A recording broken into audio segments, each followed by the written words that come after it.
Pero sa construction site may sipa at port. Sa kanyang mga tira, wala kaming kasama si Mrs.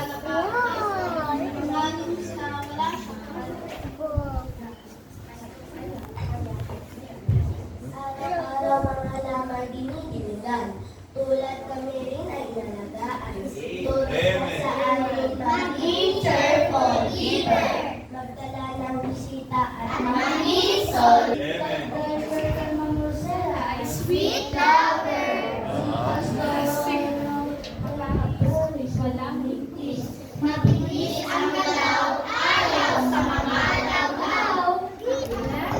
Girls like Roland, worthy of double honor, especially they know labor in the world of doctrine.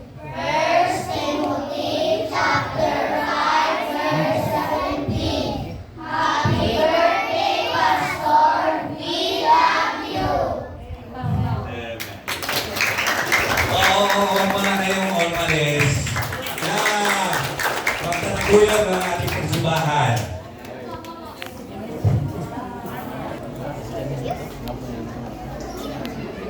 Okay, so palagpakan mo natin yung mga batang yan.